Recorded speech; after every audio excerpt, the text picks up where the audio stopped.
Hello friends, welcome back to our YouTube channel MS study online. आज हम इस video में आपको NCERT सोशल साइंस का चैप्टर नंबर फर्स्ट जो क्लास 10th के लिए है, उसमें हम आपको यूरोप में राष्ट्रवाद का उदय अर्थात rise of nationalism in Europe, इससे रिलेटेड ये इसके जो दूसरी वीडियो है, उससे पहले मैं आपको इसमें एक वीडियो बना चुका हूँ जिसमें मैं आपको 5 टॉपिक कवर कर चुका हूँ, उसे भी आप देख सकते हैं। देखिए, यूरोप में राष्ट्रवाद का जो उदय, ये अपने आप में अच्छा चैप्टर है और बड़ा ही चैप्टर भी है, तो इसलिए इसको मैं एक वीडियो में कवर नहीं कर पाया, इसलिए इसके लिए मैं कुछ अलग अलग वीडियो बना रहा हूँ। ठीक है, आज का जो टॉपिक है, मैंने आज भी 4 से 5 टॉपिक इस वीडियो में कवर किए हैं जो कि अति महत्वपूर्ण हैं। और अभी जो NCERT बुक में जो क्वेश्चन आंसर दिए हैं, पहले मैं उन टॉपिक्स को कवर कर रहा हूँ, उसके बाद कुछ एक्स्ट्रा फैक्ट और एक्स्ट्रा इम्पोर्टेंट क्वेश्चंस मैं अपने आप से लूँगा जो परीक्षाओं की दृष्टि से अति महत्वपूर्ण है और जो पिछली परीक्षाओं में आ चुके हैं। तो देखिए, वीडियो को अंत तक देखते रहें। जो फर्स्ट क्वेश्चन था उसमें 5 टॉपिक थे, वो 5 टॉपिक मैं आपको क्लियर करा चुका हूँ और उसका सेकंड क्वेश्चन है, आज हम इसके सेकंड क्वेश्चन में आपको मैं बताने वाला हूँ। सेकंड क्वेश्चन है हमारा, फ्रांसीसी लोगों के बीच सामूहिक पहचान का भाव पैदा करने के लिए फ्रांसीसी क्रांतिकारियों ने क्या कदम उठाए। देखिए, यहाँ पर सबसे पहले समझने की बात यह है कि आप यहाँ पर इस शब्द पर विशेषकर ध्यान दीजिए, जहाँ लिख रहा है सामूहिक पहचान। देखिए सामूहिक पहचान अर्थात एक ग्रुप की या एक ऑर्गेनाइजेशन है अपने आप में, उसकी क्या पहचान होनी चाहिए। ठीक, जो फ्रांसीसी क्रांतिकारी थे, जो उनके साथ जितने भी लोग सम्मिलित थे, तो वे चाहते थे उन्हें एक विचारधारा में लाया जाए, सारे क्रांतिकारियों को जोड़ लिया जाए एक जगह। तो जोड़ने के लिए उन्हें कुछ ऐसे क्लूज देने थे या ऐसे उन्हें कुछ नियम बताने थे जिससे कि वो एक संगठन जुड़ जाए, अपने आप में एक संघ बन जाए। ठीक है, तो इसके लिए उन्होंने क्या उपाय सुझाए थे। उन्होंने फ्रांसीसी क्रांतिकारियों के जो मुख्य जो कार्यकर्ता थे, जो हेड थे, उन्होंने सभी क्रांतिकारियों को और उनसे जुड़ने वाले सभी लोगों को उनके बीच में एक सामूहिक पहचान देना चाहते थे। ठीक है, तो उसके लिए उन्होंने क्या क्या कदम उठाए, इस क्वेश्चन में हमें बताना है। तो सबसे पहला तो उन्होंने कहा पितृभूमि अर्थात वो भूमि जहाँ पर हमारे पूर्वज रहे हों या हमारे पूर्वजों की भूमि है वो, ठीक, उसे हम पितृभूमि कहते हैं। और नागरिक जैसे विचारों के एक संयुक्त समुदाय के विचार पर बल दिया, यानी कि उन्होंने बताया कि ये भूमि जो है जहाँ पर हम रह रहे हैं, ये हमारी पितृभूमि है और हम यहाँ के नागरिक हैं, ऐसा विचार पर उन्होंने बल दिया जिसे एक संविधान के अंतर्गत समान अधिकार प्राप्त थे। यानी कि इन्होंने कहा कि उससे ये दो अधिकार कि ये हमारी जो पूर्वजों की भूमि है और हम इसके नागरिक हैं, ये अधिकार संविधान में वर्णित थे, यह समान अधिकार में प्राप्त थे। ठीक है, ये हमें मान के चलना है। एक नया फ्रांसीसी झंडा होना चाहिए, वो झंडा चुना गया उस समय, और जो पहले जो राष्ट्रध्वज की जगह ले ली, यानी कि ऐसा था, फ्रांसीसी जो लोग थे, जो क्रांतिकारी थे, उस समय फ्रांस में एक राजतंत्र चल रहा था, अर्थात डिक्टेटरशिप चल रही थी, निरंकुश शासन था।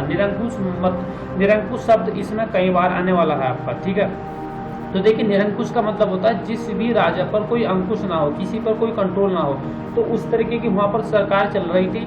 तो ये कह रहे थे, इन्होंने क्या किया, एक फ्रांसीसी जो झंडा बनाया और उसका पहचान दी वहाँ पर, और जो पहला राष्ट्रध्वज था उसकी जगह उस नए ध्वज ने ले ली। ठीक, देखिए यहाँ पर थर्ड पॉइंट है, इसमें कहा गया है जो स्टेट जनरल का चुनाव होता था वहाँ पर, उसे एक सक्रिय नागरिकों के समूह द्वारा कराया जाने लगा और उसका जो नाम बदलकर इन्होंने नेशनल असेंबली रख दिया। ठीक है, वहाँ एक स्टेट जनरल होती थी, अर्थात जिसे हम संसद बोल देते हैं, इस तरीके से एक संसद होती थी, उसका नाम बाद में बदलकर नेशनल असेंबली कर दिया गया और उसका जो चुनाव था सक्रिय नागरिकों के द्वारा किया जाने लगा। ठीक है, उसके बाद जो फोर्थ पॉइंट है इसमें वो है, नई स्तुतियाँ रची गई और शपथें ली गई और शहीदों का गुणगान होने लगा, अर्थात जो क्रांतिकारी लोग थे जिनका बलिदान हो जाता था या जो वीरगति को प्राप्त हो जाते थे या जो राजाओं के द्वारा मार दिए जाते थे, उन्हें जो है शहीद का दर्जा दिया जाने लगा और उनका गुणगान होने लगा। ये सब उनके राष्ट्र के नाम पर हुआ था। ठीक है, एक केंद्रीय प्रशासनिक व्यवस्था लागू की गई थी जिसमें अपने भूभाग में रहने वाले सभी नागरिकों के लिए समान कानून बनाए गए।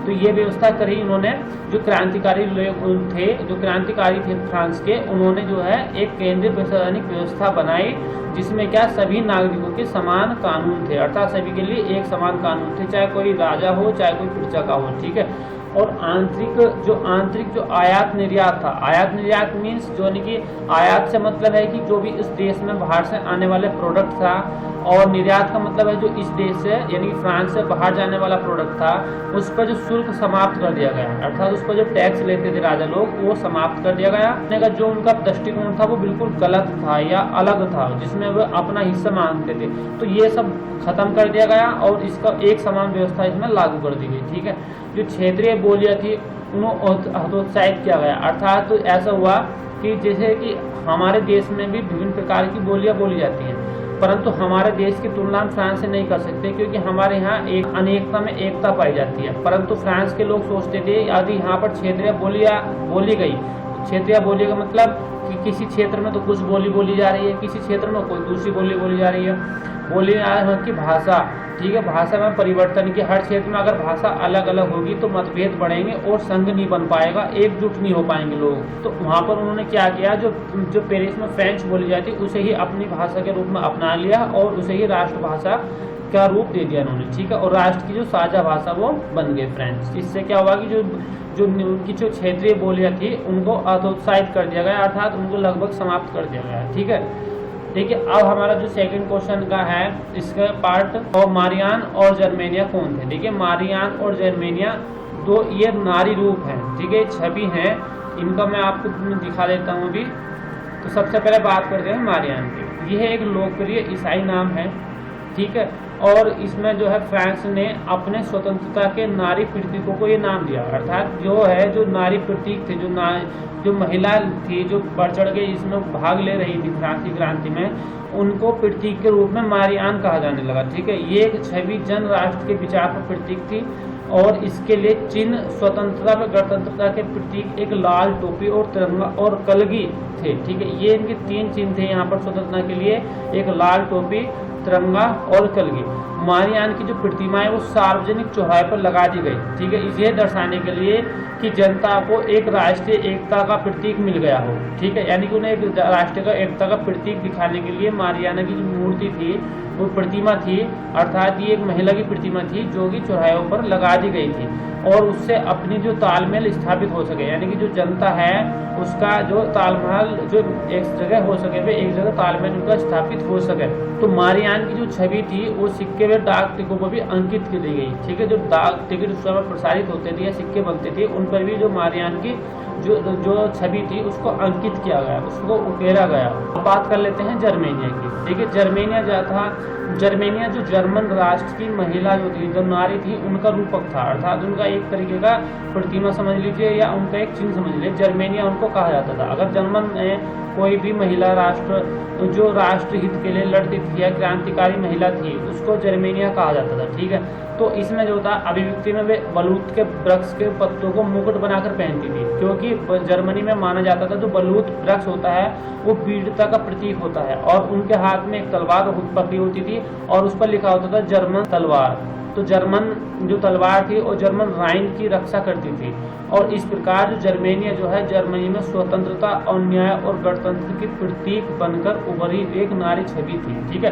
अर्थात जो जर्मेनिया थी वो भी एक नारी छवि का रूप थी, जो कि जर्मनी में इसका जो स्वतंत्रता और न्याय के लिए इस प्रतीक का उपयोग किया जाने लगा। अब बात कर लेते हैं हम अपने नेक्स्ट क्वेश्चन, जर्मनी के एकीकरण के विषय पर। देखिए ये अच्छे क्वेश्चन है, इंपॉर्टेंट क्वेश्चन है। तो हम बताएंगे यहाँ पर आपको कि जर्मनी के जो एकीकरण हुआ है उस प्रक्रिया में क्या क्या हुआ है। ठीक है, जर्मनी की एकीकरण की प्रक्रिया किस प्रकार से रही इसको हम आपको बताएंगे। ठीक, तो देखिए जर्मनी के एकीकरण की मांग के दौरान संविधान, प्रेस की स्वतंत्रता और संगठन बनाने की आज़ादी जैसे सिद्धांतों पर विकास है। जर्मनी की जो एकीकरण की मांग के दौरान, यानी कि उनकी क्या मांग थी, एक तो जर्मनी के जो क्रांतिकारी लोग थे वो चाहते थे कि यहाँ पर जो अपना एक संविधान हो, ठीक है, उनका एक अपना संविधान हो, प्रेस की स्वतंत्रता हो, अर्थात जो मीडिया होता है उसकी स्वतंत्रता हो, और जो संगठन बनाने की आज़ादी हो, अर्थात हम अपना एक संगठन बना सकें, उसकी आज़ादी हो, जैसे सिद्धांतों का विकास हुआ, यानी कि ये सब चाहते थे उस समय के जो क्रांतिकारी लोग थे जर्मनी में। ठीक, उसके बाद जो वहाँ पर एक संसदीय व्यवस्था स्थापित करने की पृष्ठभूमि तैयार की गई। देखिए, संविधान का प्रारूप या संविधान तभी बन सकता है जब एक संसदीय प्रणाली हो और एक संसद हो और उसमें जो सम्मानित सदस्य हों जो कि संविधान का प्रारूप बना सकते हैं। ठीक, तो संसदीय व्यवस्था स्थापित करने की पृष्ठभूमि तैयार की जाने लगी इसके दौरान, जर्मनी के एकीकरण के दौरान। और जर्मन लोगों ने 1848 ईस्वी में राष्ट्रीय भावना जागृत हो गई, अर्थात उनके अंदर जो राष्ट्रवाद की भावना जागृत हो गई और इसमें यहाँ के मध्यम वर्ग के जो लोग थे उनका योगदान सबसे अधिक रहा। ठीक, जो मैंने आपसे बताया था कि जो 3 वर्ग बताए गए हैं हिस्ट्री में, एक जो मध्यम वर्ग, एक उच्च वर्ग और एक निम्न वर्ग। निम्न वर्ग सबसे नीचे के लोग होते थे, जो इसमें मजदूर, किसान वगैरह आते थे, और मध्यम वर्ग में जो आते थे आपके जो सरकारी कर्मचारी होते थे वो लोग, जो अध्यापक हुए, वकील हुए, इस तरीके के जो लोग थे ये आपके मध्यम वर्ग में आते थे। और जो उच्च वर्ग में जो आते थे, जो जमींदार हुए या जो राजशाही परिवारों से रिलेटेड हुए या बहुत अधिक धनी है वे, या महाजन लोग हैं जिन पर बहुत अधिक संपत्ति है, वो लोग आते हैं उच्च वर्ग में। तो यहाँ का जो मध्यम वर्ग था उसका सबसे अधिक सहयोग मिला जो राष्ट्र भावना जागृत करने में या जर्मनी के एकीकरण में। ठीक, उदारवादी विचारधारा के जो लोग थे, देखिए आप यहाँ उदारवादी शब्द आया तो जो विद्यार्थी नए आए हैं अभी हाई स्कूल में 9th में से, तो उन्हें कुछ इस तरीके के शब्द पहले सुने हों तो ठीक है, नहीं सुने हो तो ना कुछ शब्द भारी से लगते होंगे कि उदारवादी विचारधारा कितना बड़ा शब्द है, क्या है। देखिए बेटा, उदारवादी विचारधारा से मतलब है उदारवादी वो लोग होते हैं जो कि बिना किसी संघर्ष किए, बिना किसी हिंसा किए, बिना किसी लड़ाई मारधाड़ किए ही अपनी स्वतंत्रता प्राप्त करना चाहते हैं, अर्थात उनमें उदारवादी का। अनुदारवादी इनके विपरीत होते हैं जो अपने किसी भी चीज को प्राप्त करने के लिए लड़ने का या युद्ध का विकल्प चुनते हैं। तो जो उदारवादी विचारधारा के जो लोग थे, ठीक है, या इन्हें एक दो हमारे यहाँ भी एक ऐसे दल थे, एक गरम दल, एक नरम दल। तो ये नरम दल की उदारवादी विचारधारा समझ ली चाहिए। यहाँ के जो लोग थे वो राजशाही और फौजों का कड़ा मुकाबला किया जिसमें से वे सफल भी हुए। यानी कि उदारवादी लोग थे, उन्होंने जो राजशाही और जो फौज थी उनका कड़ा मुकाबला किया जिसमें वे सफल भी हुए, अर्थात उन्होंने अपने तरीकों से, यानी कि गांधी जी जो एक उदारवादी विचारधारा के व्यक्ति थे, इसी तरीके से अहिंसा का साथ देकर के उनका मुकाबला किया जिसमें वो सफल भी हुए। ठीक, इस प्रक्रिया में जो प्रेसा के बड़े भूस्वामी थे, यानी कि जिनके पास बहुत अधिक संपत्ति थी, जो उच्च वर्ग में आते थे, उनका अपना पूर्ण सहयोग भी दिया। यानी कि वो उसमें से भी जो पूर्ण भूस्वामी थे, जो बड़े लोग थे, उच्च वर्ग थे, उसमें से भी कुछ लोग ऐसे थे जो चाहते थे कि जर्मनी का एकीकरण हो और जर्मनी में जो है राजतंत्र की जगह प्रजातंत्र आ जाए। तो उन्होंने भी कहीं ना कहीं इसमें सहयोग किया है। तो प्रेसा ने जो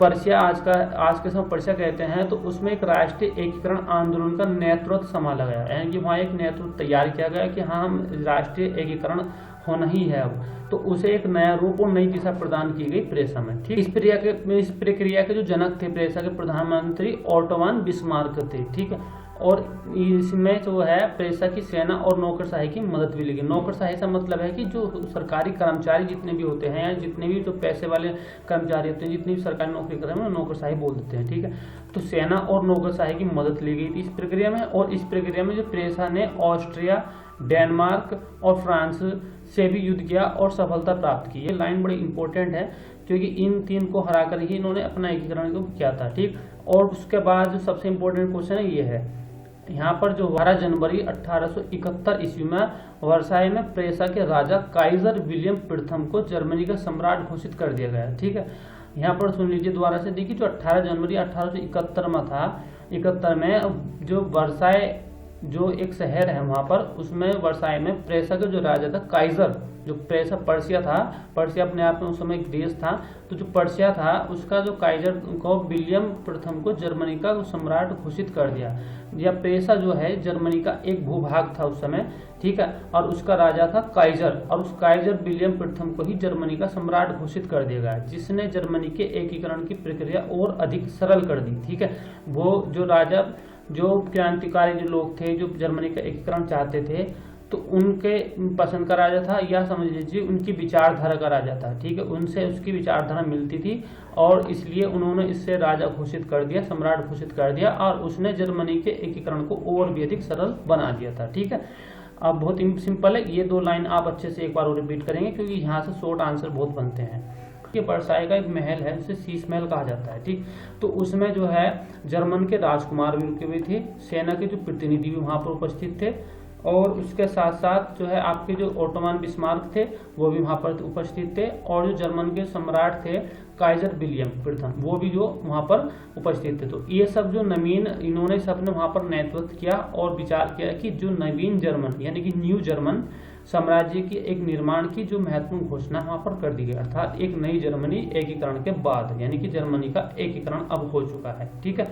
अब देखिए यहाँ पर जो है ओटोवान बिस्मार्क के बारे में और समझ लीजिए कि ओटोवान बिस्मार्क जो प्रेसा के प्रधानमंत्री थे ये, ठीक है, ये प्रेसा के प्रधानमंत्री थे, और प्रेसा का जो राजा था 1871 में वो था काइजर विलियम, ठीक है, इतना ध्यान रखना है, जो राजा था और ये प्रधानमंत्री थे, ठीक।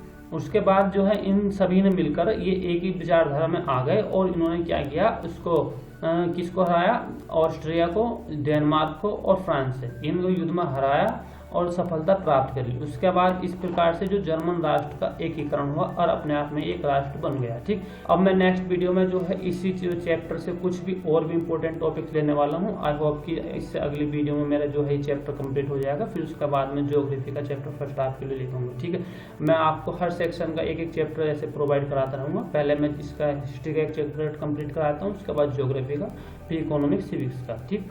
और यदि आपको किसी भी टॉपिक्स पर एक्स्ट्रा वीडियो बनवानी हो, कोई टॉपिक्स ऐसे स्ट्रीम में कोई भी टॉपिक आपका ऐसा है जिसको आप समझ में नहीं आ रहा है या कोई प्रॉब्लम डिटेल में आपको एक्सप्लेन कर सकता हूँ, अपनी टॉपिक का नाम जो है कमेंट बॉक्स में दे सकते हैं, ठीक है। तो वीडियो को अंत तक देखने के लिए बहुत बहुत धन्यवाद। आपसे एक निवेदन है कि हमारे वीडियो को जो लाइक करें, सब्सक्राइब करें और चैनल को अधिक से अधिक शेयर करें, ठीक है।